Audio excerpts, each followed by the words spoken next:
birthday to you. Happy birthday to you. Happy birthday, dear Gregg. Happy birthday to you.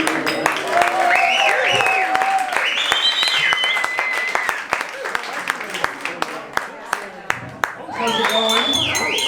So we're all here to celebrate this guy, my dad's birthday party, the big 60.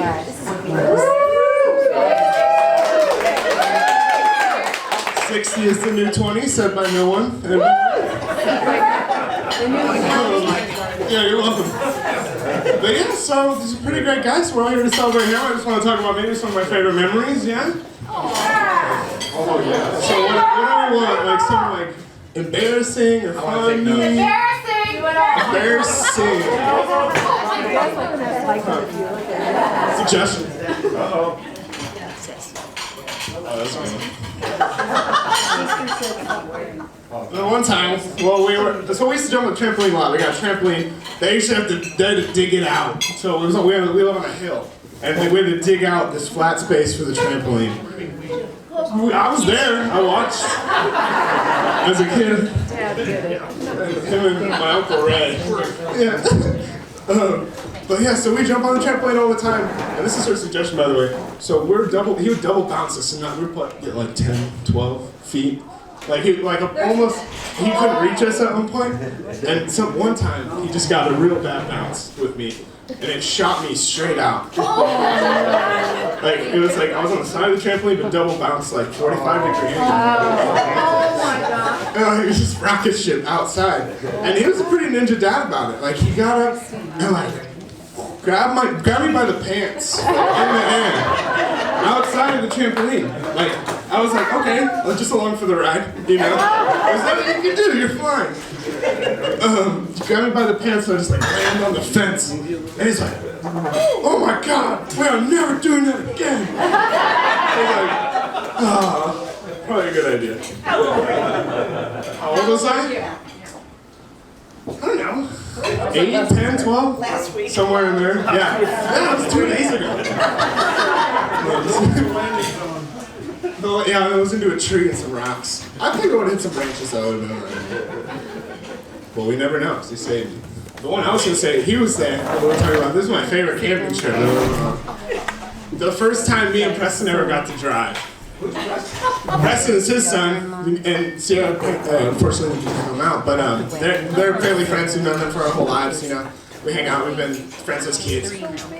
This particular camping trip I was talking about was the last one I think we went on with everybody from the Indian guides. So we all used to go camping every month for, you know, just do like different stuff.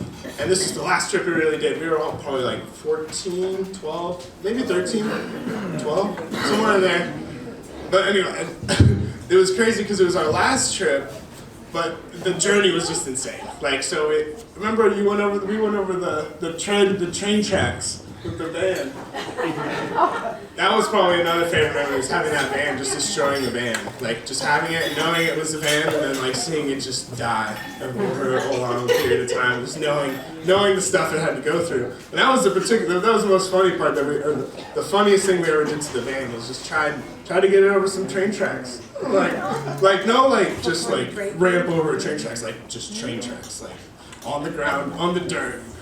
Because the Jeep went right over it. The Jeep was like, boom, we're like, oh, okay. And Dad's like, oh, let's get some speed. Let's get over it.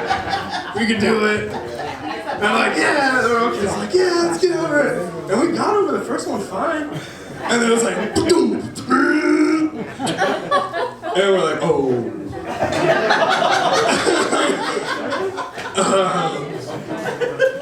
Yeah, so we get out and we gotta just, you know, troubleshoot getting van over. Just stuck all 4 tires.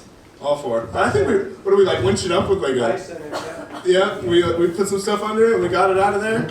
We eventually went on this crazy like, what was it, like an 18-mile hike or something? We were all dead at the end of the day, but it was just a great trip. And like, yeah, the trestle, yeah. We tried to ride our bikes, we made our bikes like 6, 7 7 miles or something like that. We're just like, we can't do this anymore. We're walking. I gotta go after you now. Yeah. There we go. Sweet. It's a good segue. But yeah, so I just want to say we love you. And happy birthday. Thanks for all the memories and being my dad. And we love you.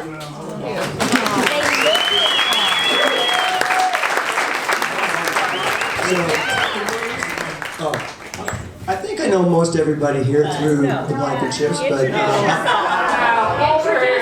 hi, I'm Mark Sands. Nice to meet you, Mark. What was your name? Welcome to the show. You're the next contestant. Oh, yeah.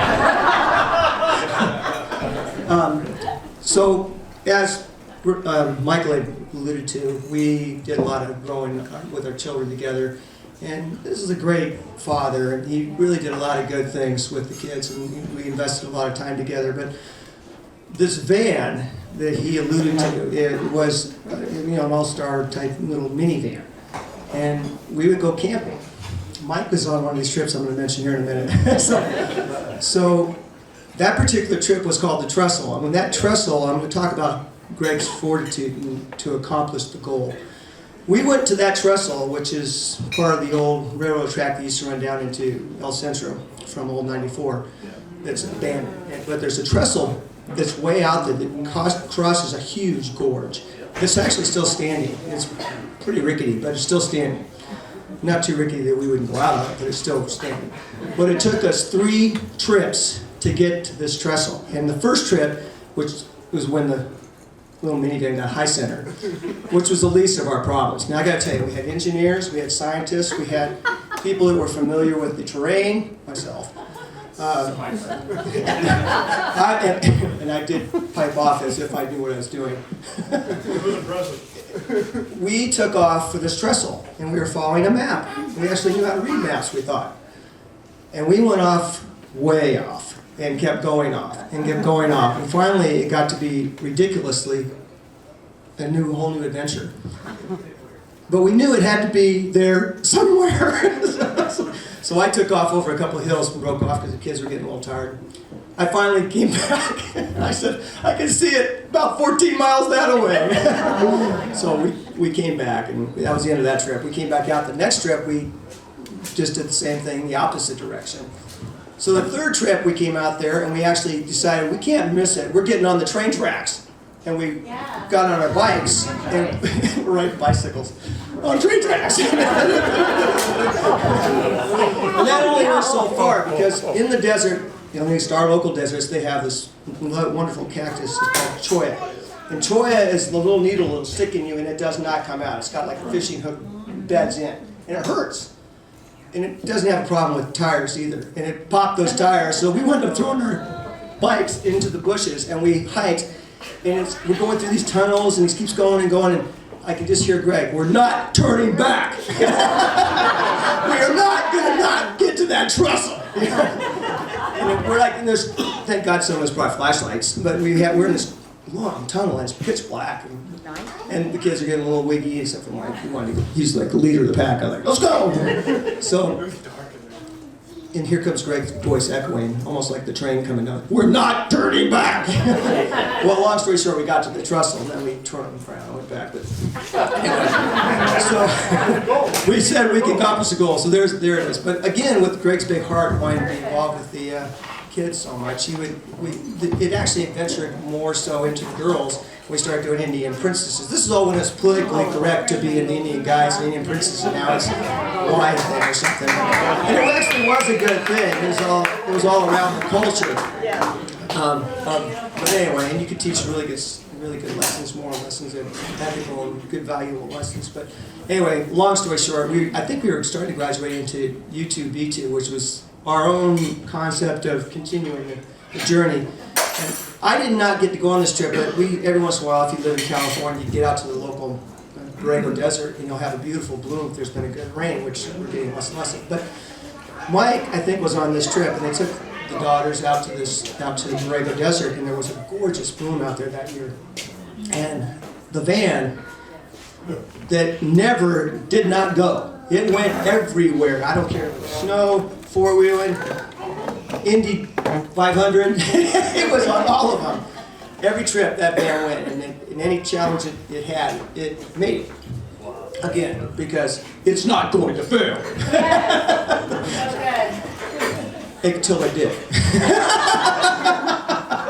So it's like 12, I'm sorry, it's probably about 10 o'clock at night.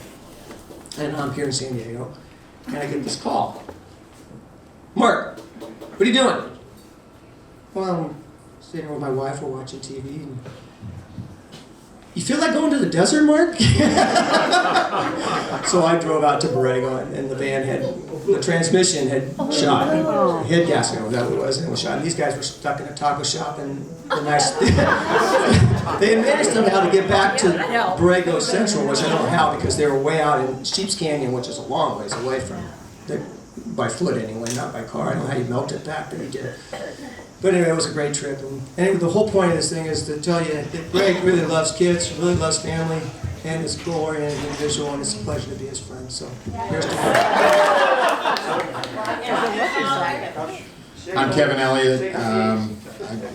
We met Linda 8 years ago. She came to our Connect group. Yeah, she was in preschool. She still is. Still beautiful. We met Gregg about 3 years afterwards, and I'm very delighted. But Linda at the time was, dealing with a lot of things in her life, and then one thing she was really seeking was an amazing man. And then she paid for him through our Men's Emerge. Not many of you know that. She actually prayed to God. She says, God, I am not going to pay for one man, I'm going to pay for two. Emerge is our men's conference. So if you want to look up Emerge, you'll know what our men's conference is about, okay? We don't play guitars and we don't sing Kumbaya. That's all I can tell you. But it's really amazing. And after that, Gregg came into our lives and we were kind of given the same thing. Take a look at this guy. And to be honest with you, I'm pretty tough. I got twin daughters that are 19 right now.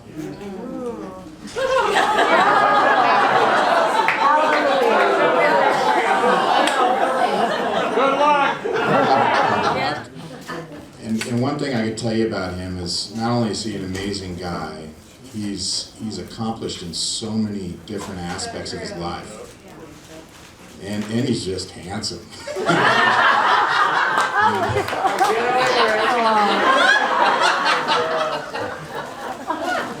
Is there another Rio in that? Is someone looking at the pilot or something?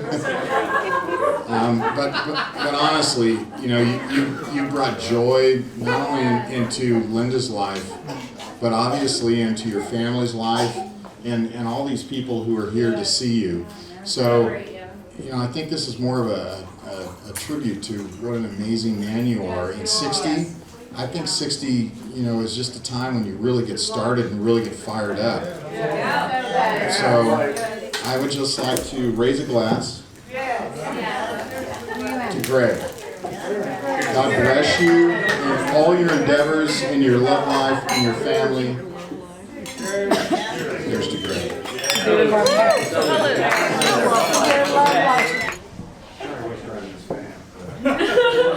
My name's Katie. I've known Gregg for about 22 years.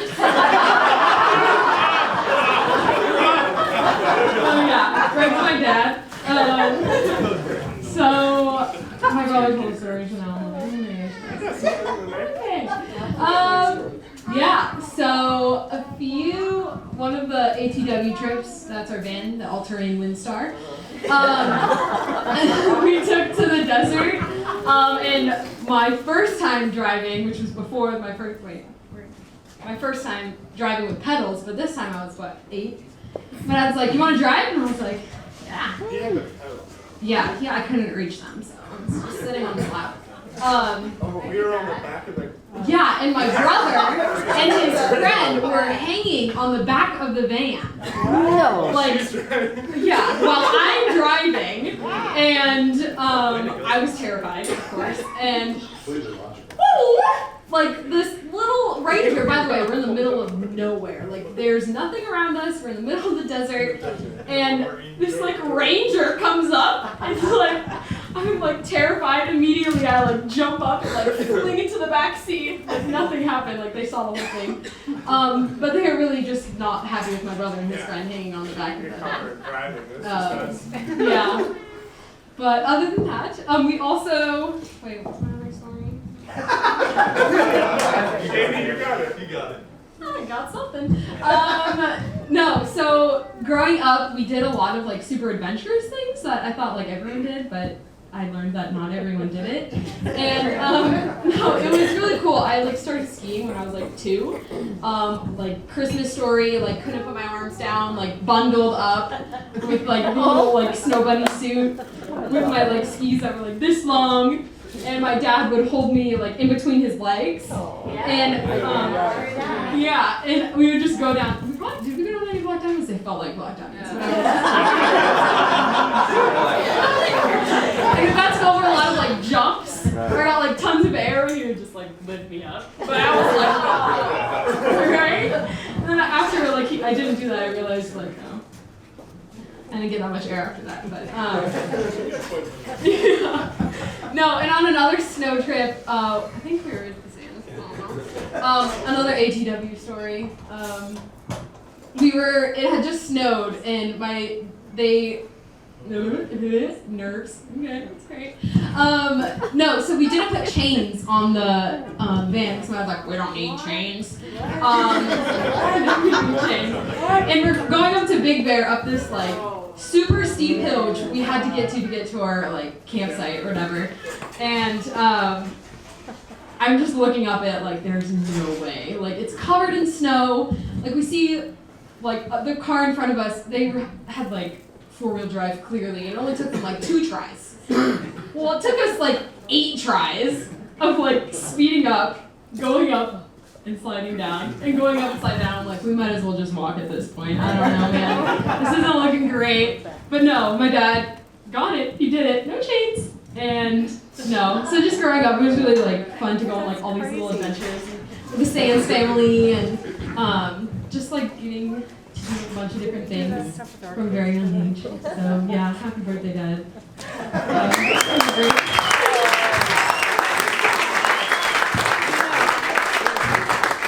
My name is Russ. I've known Linda for 39 years. Right. And I've been lucky enough to be married to her sister for 37.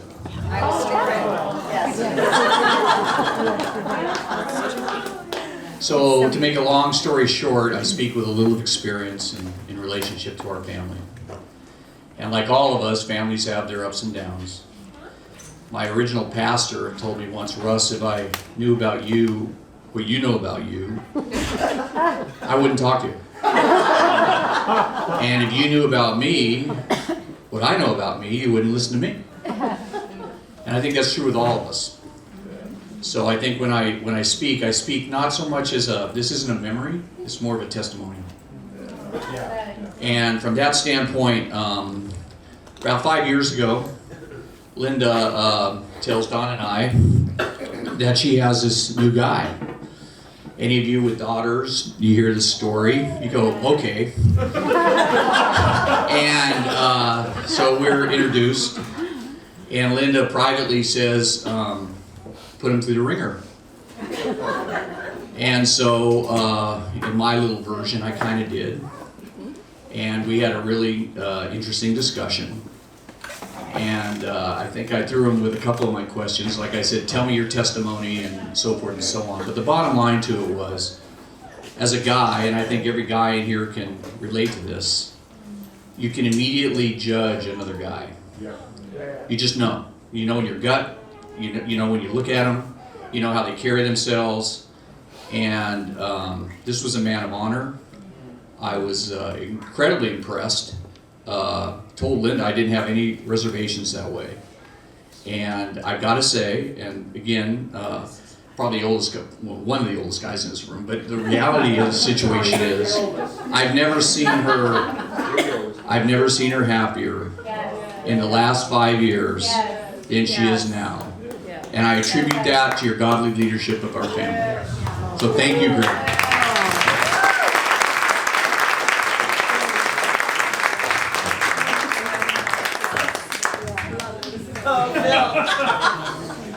So I'm Phil Angelini, call sign Angel. I've known Gregg for over 35 years. We're on the USS Midway together, right? We met in Virginia Beach. I could tell a lot of stories, but I'll just tell one.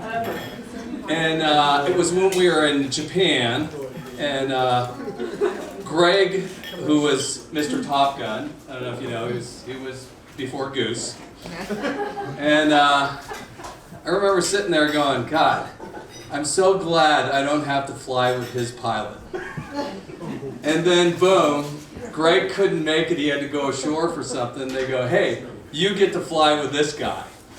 And so I remember, you know, doing some day traps with him, thinking, this is, the movie Top Gun hadn't even come out yet, but you remember that scene where the guy comes in and throws his wings on the table? That was that pilot. I was sitting there going, we're going to crash in this flight. And to the point that after the flight, after we landed, we had to do some touch and goes. We're in the Oshima Straits, just south of Tokyo. And I went to the skipper and I said, I'm not good enough. You know, and if Gregg's not going to come back, I'm not flying him with him for night traps, because this guy is, so they put a senior guy there, I think I was a Lieutenant JG at the time, and boom, you know, I was out of it, and I was so thankful, because I was thinking I hadn't written a will, and but it was interesting. The very next day, this pilot goes on a flight, puts the jet in a spin, and never flies the F4 again. And so I think I was like, hey, you know, because you're not supposed to give up. You're supposed to help the new guy, but this guy was destined to not fly F4s. So that was that story. So, but Gregg came back, and I don't know who you flew with next, but he was always, so I think he kept that airplane alive because nobody else could have. So, and then I've known the Blankenships for years, and you know, we really, you know, have gone through, like you said, there's ups and downs in life, but he's always been a great guy. You know, Katie and Michael, who are great people, and Linda, I can tell you're the happiest person on earth, so that's very great. And you know, there are ups and downs in lives, but you want to press on and keep going. And the final thing I have to say, that, you know, there's great ships and fighting ships, and ships that sail the sea, but the best ships are Blankenships.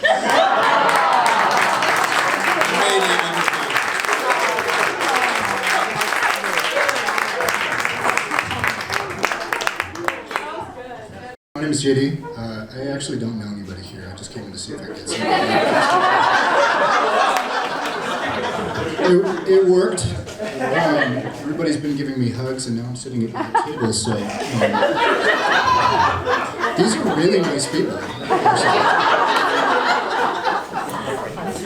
No, I'm Linda's son, going on 36 years. I'll make it short and sweet. I 100% agree with what Russ said, that man to man you can just tell. And Gregg passed that test with flying colors for me. Just imagine thinking about somebody with your mom.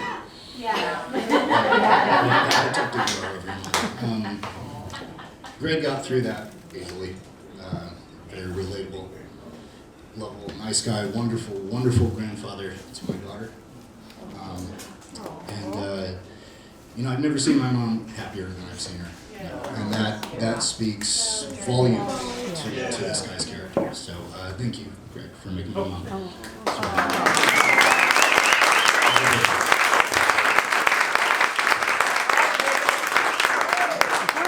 On behalf of the Mint Fund, which is Linda's investment club, We're screwed. I'm Barbara's husband. Yeah. So, long story short, we've known Linda for a long time. And Actually, you and I used to play in preschool.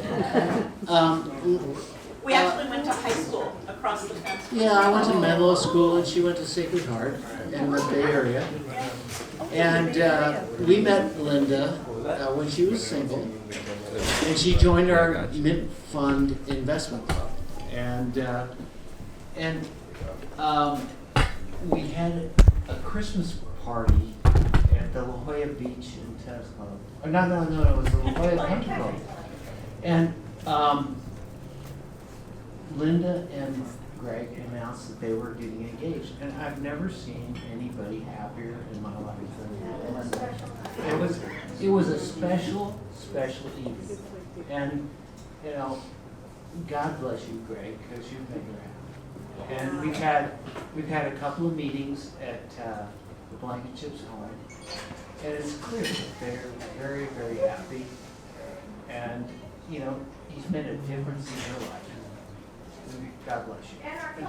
And our Father. God bless you.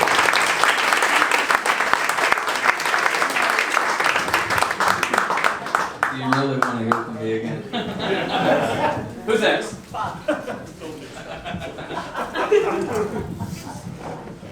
I'm Bob Dixon. I've known Gregg sneaking up on 30 years, I think, maybe. Late 80s. Anyway, so I agree with everybody so far. I'm not going to repeat it, and I have no intention of saying anything nice about Gregg. Because most of my memories about Gregg involve skiing. We have used to do a guy's ski trip, and it was every bit what you would think a guy's ski trip would be. But just so you know, if he ever invites you skiing, he will put you in harm's way. Gregg is an advanced skier. I am not. And it's probably the last trip, because I don't think I went after this, but we're going down this hill, and it's really fast, and it's icy, and he's way ahead of me, like he always is, and I'm trying to keep up, and I just hit this something, and it was a yard sale. And my skis are all over the place, and he's down the hill, and he can't see me, but he can just see my stuff in the air. And so he's good enough to wait. So I finally, I'm concussed. I'm sure I was. And I'm positive. I was concussed. And so I get my stuff. I never found my goggles. And so I get my skis, and I go down really slow, and he says, I saw some guy wipe out up there. It's like, you missed it. And I said, no, you didn't miss it.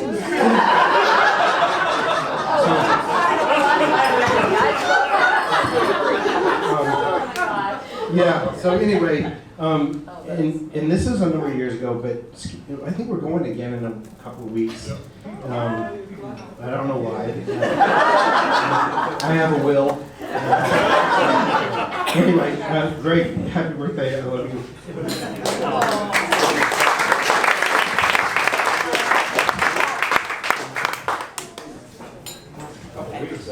Yeah. Hello. So my voice is going, so I'm not going to be very long with this here. But okay. So I'm Paul Larson. I've known Gregg 9.5 years, but who's counting? And I agree with almost everything except the good-looking part, I think. But we've had real funny stories because we work together. And how much fun is that, right? Especially in a startup where you're working 15-hour days and so forth. We could talk about some of the funny things, some of the ladies you dated before. We don't talk about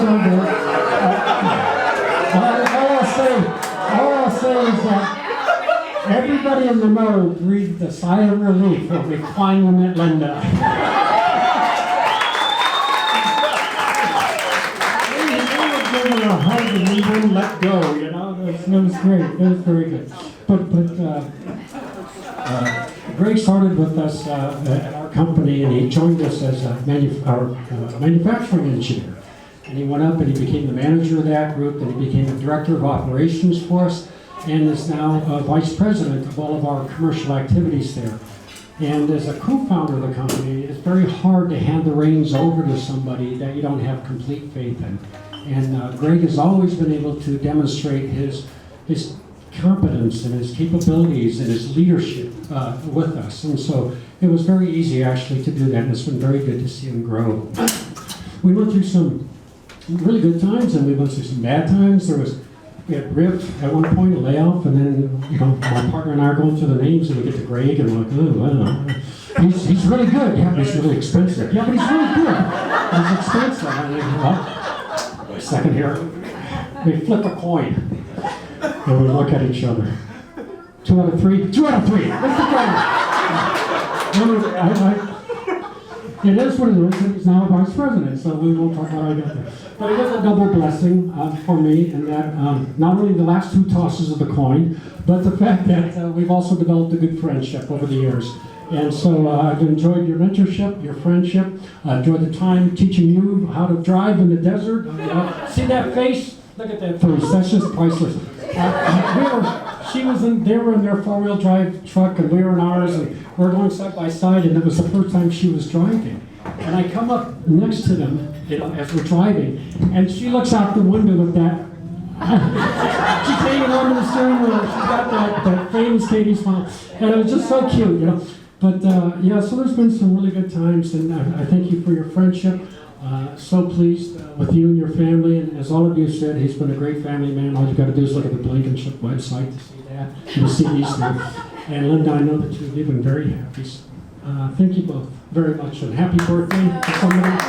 We were introduced at a Connect group from our church, and it was before you guys were married? It was.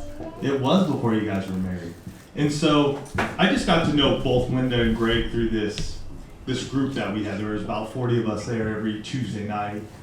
And the one thing that I always loved about Gregg, being a younger guy, I have my beautiful wife Elise over here, we have younger kids. Gregg would always just come around, he'd find me. And he'd just be like, hey Tony, how's your week been going? And he was just one of the most amazing guys, because growing up my dad wasn't around a lot. But here came Gregg, just would find me and just, hey Tony, how's it going? It was great. It was just this ability he had this ability to just be a mentor. And so for my life and over these last 3 years, I've been blessed by Gregg. He would see me, hey Tony, how's it going? He may not even know he's doing that, but he does it because he has a servant heart, and it's been truly a blessing to have him in my life over these last 3 years. So thank you, and happy birthday.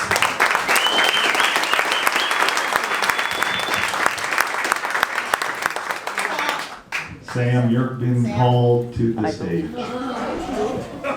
Oh, Sam. The Sam. Boy, I gotta say something good about a Navy pilot. What else could you say? Oh, there we go again. So I was an Air Force pilot, first team, and Gregg was a Navy pilot. I didn't say that, but so Gregg and I always have this fun camaraderie coming back and forth. We're both pilots. We both flew lots and lots and lots of hours in the air. We're brothers in the air, and it was always great. But I knew that you needed a little beefing up, and so I've been looking around, and I want to present you with this official pin here. And it's one of our fighting people, and it says, "Fight like a girl."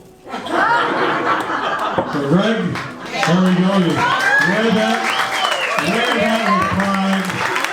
Fight like a girl. Fight like a girl. Fight like a girl. There we go, buddy. I tell you. Sam Harden School. And then, actually, he's really a lovable guy. What a great guy. Thanks, buddy.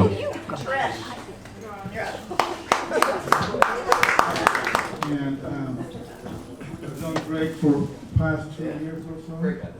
And Linda. They have been, when we met him, they were sitting up on upper level of the church, and we were sitting next to him.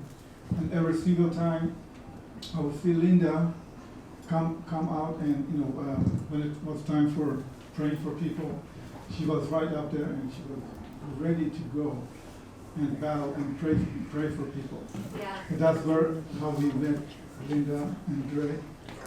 And it's been a great 3 years, and we've been learning and growing, learning to know him more and more every week. So again, like Tony, I know him for 3 years, less than most of you guys, but they've been great people, and I've seen Linda being happy, and Gregg just been a great guy. And thank you, Gregg, for being our friend. Linda, happy birthday.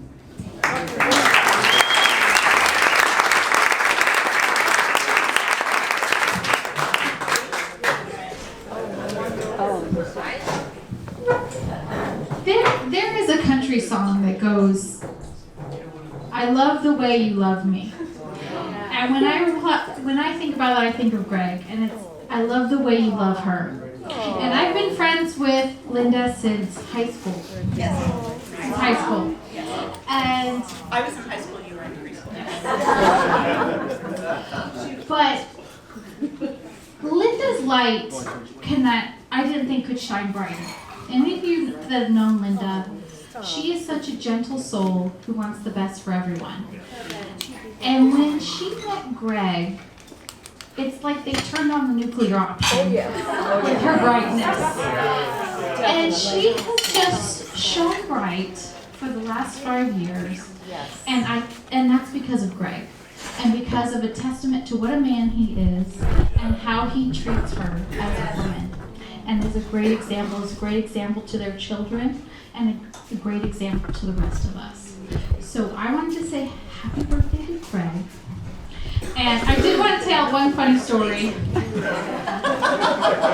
said, I helped Linda with her purses because I work for purses. Handbags, I go, "Oh yeah, you want help with that? I like that handbag. Can I have that one?" And she goes, "Yes, of course." So it works out very well. And she met Gregg, and she goes, "We are going to get married." I said, "Fantastic." She goes, "Would you help me with it?" I said, "What are you thinking?" She goes, "Cake and champagne." I said, "I'm there. I can do cake and champagne. We'll make it work." And she told Gregg this, and Gregg goes, "Well, I want to dance with you."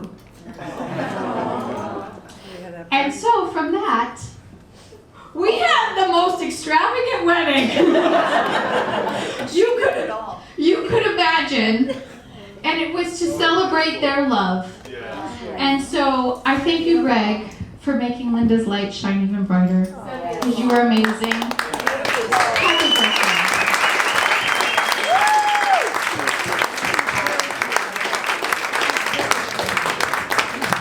That was a God. Thank you. Steve.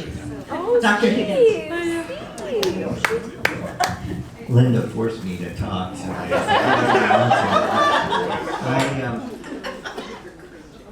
my wife and Linda are good friends, and I know Gregg basically from cocktail parties like this early in the evening where the women are talking in one corner and the guys just standing looking at their shoes, having a drink, and so I got to know him, and like he'd tell engineering stories and I'd tell doctor stories, and it was exciting for and then Linda, how happy they were and all that, and then Gregg got sick for a little bit, and I became his doctor. And so when he'd come to see me in the office, I realized why these two got married. Linda is the best hugger anybody I've ever met. She gives these great hugs, and so he would come, and I'd take care of him, and she'd give me these great hugs. And it's like 4 or 5 visits, and then one time he comes alone. And I look at him and said, "I didn't know Linda allowed you out alone." And I said, "How you feeling?" He says, "Fine." I said, "Okay, great. Nice to see you. Goodbye." So don't come again without Linda. Because you two should be inseparable. Happy birthday.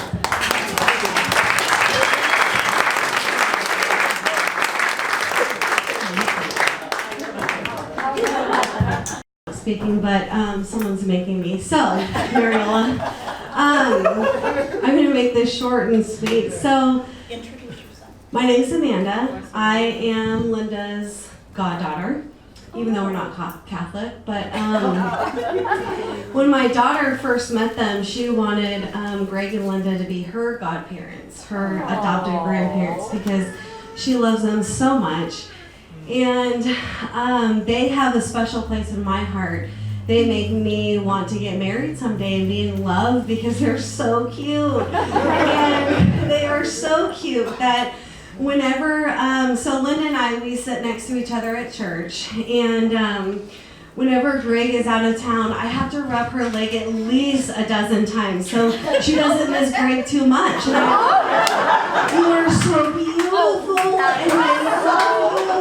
And you're the greatest thing that's ever happened to me. And my quota is at least a dozen times. And so I just have to make her feel loved just in case she doesn't miss her husband too much. And so they are such blessings in our life, and we just love them dearly. So.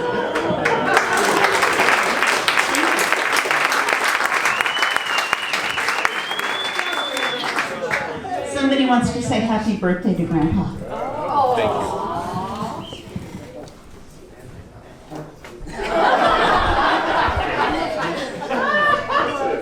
She's so overstimulated. Yeah.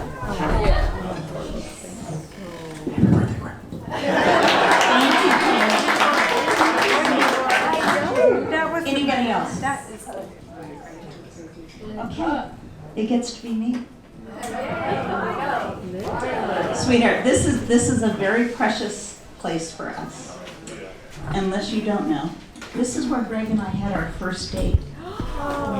This is also where he surprised me with a proposal. This room is where we had our rehearsal dinner. So this was the only place that we could do this celebration tonight. So I want to tell you all, I talk to you, but I say it publicly. I first fell in love with you when I saw the devoted father you are, the character, the love and devotion that you have always shown your children, and the incredible kids that they are, the fruit of that devotion. And then as we got to know each other more and more, I knew your heart for the Lord. You have a servant's heart, and you have a heart to know God and to honor Him, and how precious that is to me. And the fact that you were as handsome as all get out, that was such a bonus. I remember very, very early on in our courtship, we established this pattern where last thing at night we would text each other and hug and kiss by text at night. First thing in the morning, I would wake up and there would be a text from him saying good morning. And then we would text a good morning prayer to one another. And one of the first things I did, I remember God gave me a scripture for you. And I can't remember where it is, but I know the essence of it, which is, if you see a man who strives for righteousness and is diligent in his work, he will stand before kings. And I sent that to you because that's what God gave me, the vision I have for you. And it's only grown to be more and more true the more I've gotten the privilege of knowing you more and more. That's an absolute affirmation that scripture is for you. One of my favorite pastors, Tim Keller, says, to be fully known and still fully loved is the greatest privilege. You are fully known by me, and you are more and more fully loved. Congratulations, my sweet. If this is what 60 looks like,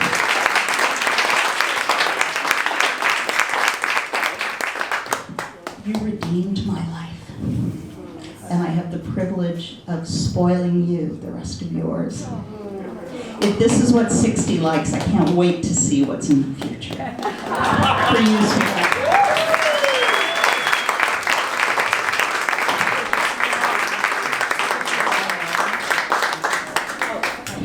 I have to add one more thing. my sweet son JD, who you heard from earlier, the way he really put it to me, and my children have all seen my ups and downs, and I have been very transparent with them. When he met Gregg for the first time, as he was leaving for the evening, he hugged me, and in my ear he whispered, "Mom, you finally got it right."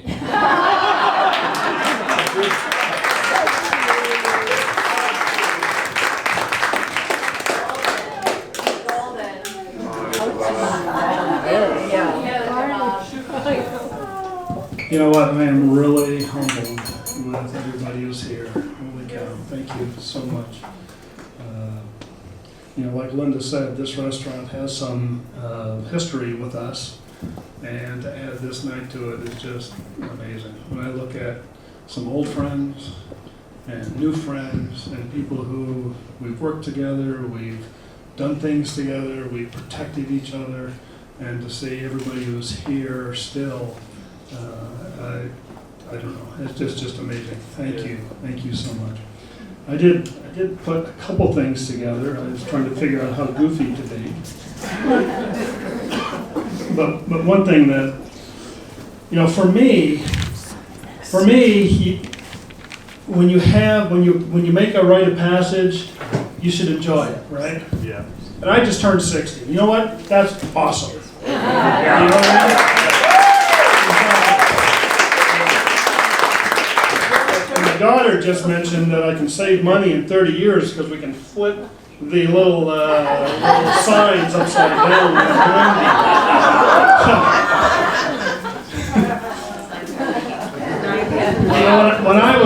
When I was 4-ish years old, I remember, you know, when I was just old enough to be able to remember, I remember seeing my grandparents. I remember thinking how old they looked, right? Well, I'm that age now. And when I was 4, when I was 6, when I was 10, I would have never believed that I would make it to this age. Not because I was going to die, but because it's so far away, it'll never happen. Right? I'm really glad a lot of heads are nodding here. So it tells me, you know, I'm in the right zone. Anyway, that was one of the things that I remember is, you know, I'm 60 years old and I never thought I'd make it here. And frankly, I'm very thankful for it. And I'm also an introvert, so I gotta have a freaking script. I did a little research. I was born in 1959. And I looked at what happened in 1959. You know what? It was an awesome year. Did you know that Barbie dolls came out in my year? Exactly. What's that? Yeah, exactly. Alaska and Hawaii became states in the Union the year I was born. Fidel Castro became whatever he is of Cuba the year I was born. They're not too happy about that. The St. Lawrence Seaway opened, and we grew up in upstate New York, and maybe some of you don't know what that is. That's the seaway that goes from the Atlantic Ocean to the Great Lakes. But that's important for my kids and I because years ago, about 5, 6, 7 years ago, we drove over the Thousand Island Bridge. And that was because I was born in 1959.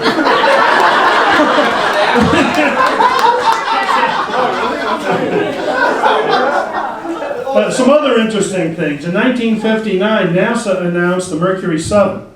I don't know if you know who the Mercury 7 is. Those are the first 7 astronauts of the American space program. This was after Sputnik was launched, right? And the Russians had a big lead.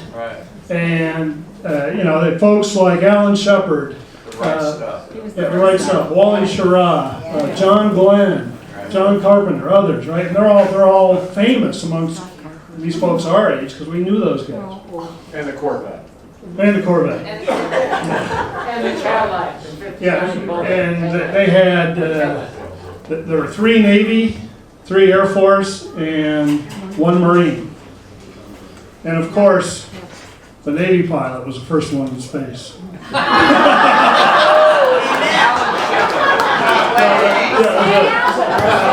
And the Marine Corps pilot was the first to orbit the planet. And I think the Air Force pilots are still trying to get into space.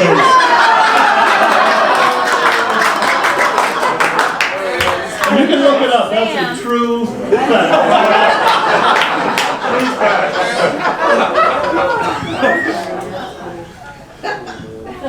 Never believe an old pilot.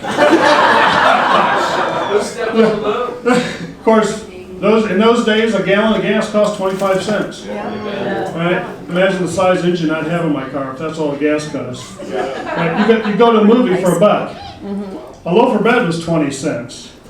The average yearly wages are $5,000 bucks. A new house was $12,000. A new car was $2,200. We just had one of our cars worked on, and the bill was $2,200 just to get some maintenance done. A men's dress shirt was $1.98. Oh my God. That's the one thing in my life that has not changed.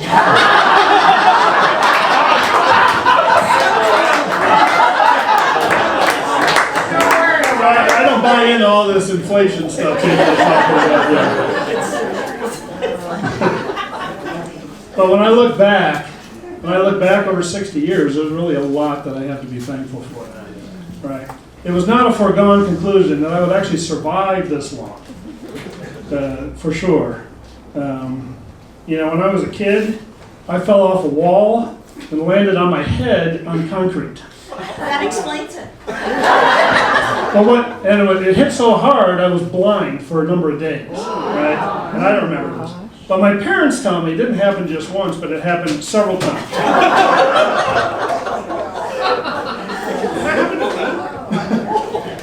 And I passed that gene down to my son. It didn't happen to him also. He was climbing on some boxes in the garage and fell about 4 feet onto his head. And I was knocked out for like a few hours. you were knocked out, you were concussed. That's the word of the evening. And one thing that's interesting, when you bring a child to the hospital who has a head injury, Oh, you're the blame. yeah, especially the dad gets grilled by everybody there. So that was a very interesting experience. But yeah, anyway. Not the white. So when you look through life, I'm thankful for my parents, my family back in those days, right? Here's a little kid going blind from doing stupid stuff, and they were there, and that's cool. Then, in middle school, I fell out of trees. Oh, here's a good one. A buddy and I, we lived on this hill. It was this nice oval road around the hill, but it had about a mile-long straightaway that was all downhill. And being fashionable kids of the 60s, we all had our banana bikes. Remember those? Yeah. Well, we decided it'd be a really good idea to get at the top of the hill, get a head of steam, start going down, and while you're coasting down at I don't know what speed, to get up and stand on the seat of the bike. Right? On pavement. I remember. On pavement. What could go wrong? Well, of course, my buddy wipes out, I wipe out, and we're like smearing ourselves down the pavement. Well, obviously I survived that. Yeah, that was, anyway, I still remember standing on the bike thinking, this is cool. All of a sudden the bike started wobbling, and the next thing I knew, I was hitting the pavement right here. Yeah, my parents were amazing. Fast forward to the college days. In those years, I had a car accident or two. What else did I do? Fraternity parties. In engineering school is actually kind of interesting because we actually spent a lot of time studying. I also survived several 32-hour road trips. And one of the oldest friend I have who's here tonight is Michael Kang. And we met in September of 1977, our freshman year of college. And here he is today, 13 years later. Still in college. And as you can see, he has not told any story. What's that? He's not told any stories, but you know, we did a lot those years, and to have a friend like Mike who's here tonight, I'm so thankful. Arrested Development. Of course, you wonder why he, yeah, all right. And then I moved on to the Navy days. You know, as Angel had already pointed out, he got to fly some pretty cool airplanes. But you know, we did a lot of stupid stuff in those days. You know, before I move on to that, Phil and I, in our own careers, have flown the F-4 Phantom, the F-14 Tomcat, and we both have probably over 200 landings on the Midway, or about that. And believe it or not, 10 years ago, I used to tell the joke that you know you're getting old when both planes are retired and the ship you're on is a museum in the harbor. But if I was old then,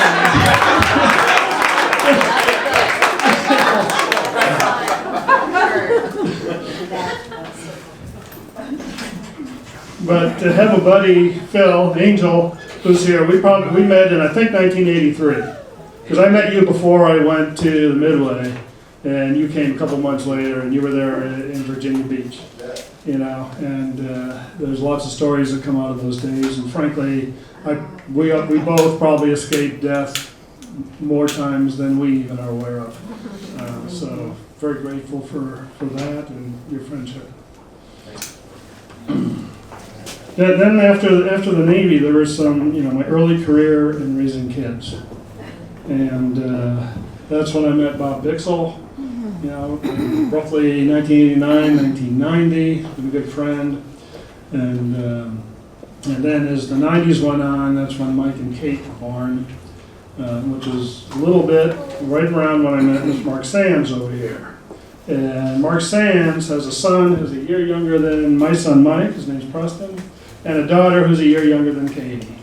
And Mark and I and your two kids and my two kids, frankly, grew up together. We went the campouts that these guys are talking about. Mark and his kids were there, you know. And to have you here tonight is quite an honor. It's a good thing we had them help us grow up. I was wondering when that was going to start. Yeah, exactly. Yeah, and then Steve was very kind. Steve Higgins. About a year ago, I had a stroke, and it was actually. Well, I guess I'll be kind and just say that Steve took over the case and did a couple of investigations and found the actual cause and prescribed and just now got me on a program where I'm going to live longer than most people who are here. Thank you for you. Thank you for being here. And then, of course, I have. You know, in 1994, Mike came. In 1996, Katie came. And I've got these two wonderful kids who I can't be more proud of. And I'm so glad that they've allowed me to be their dad. And thank you for being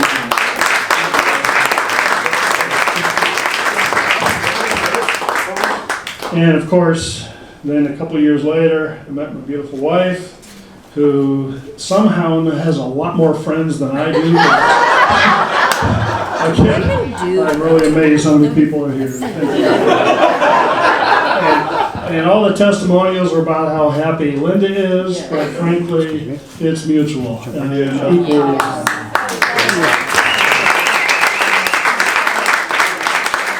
Now, so when I look back, clearly, God has protected me. And clearly, people, friends, and family have been a big part of who I am. And I can't imagine who I would be if it weren't for people like you. You're some of my closest friends and family. And just thank you so much for that. And then I think about, okay, now what do I do that I'm 60, moving forward? And You're a baby. I'm a baby, exactly. But what's interesting is, I was at work today, and a lady asked me, she said, well, Greg, I've heard that you're 29, 39, 42, 53, and 60. Which is it? And you know what? I'm 60. No doubt about it. And I have decided I'm going to own this. Right? I'm going to own this. I'm proud to be 60. I worked hard to be 60. And then I realized once I was 60, you start getting all these emails and communications about things you can do. And there are a lot of perks that come with being 60. Right? I mean, we all know about the discounts, right? Those are good. Yeah, Roth IRAs, yeah. I can now drive down the highway and I don't have to turn off my blinker. Right? That's awesome. I can drive 10 miles an hour below the speed limit and I don't have to care anymore about the guy behind me.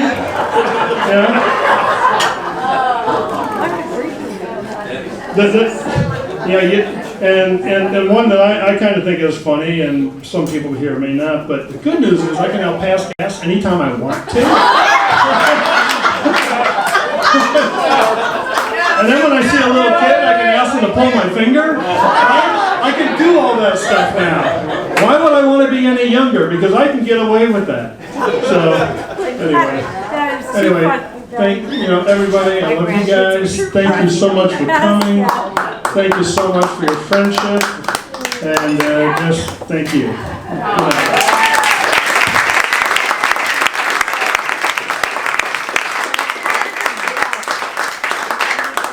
That's so funny. I know. You always want to turn off the microphone around me. I wonder why. Everyone, if you would join me and raise your glass. Sweetheart, I know it's a cliche, but you are the love of my life, and the best is yet to come. This is to you.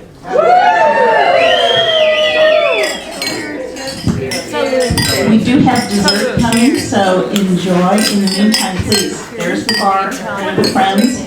Please enjoy yourself.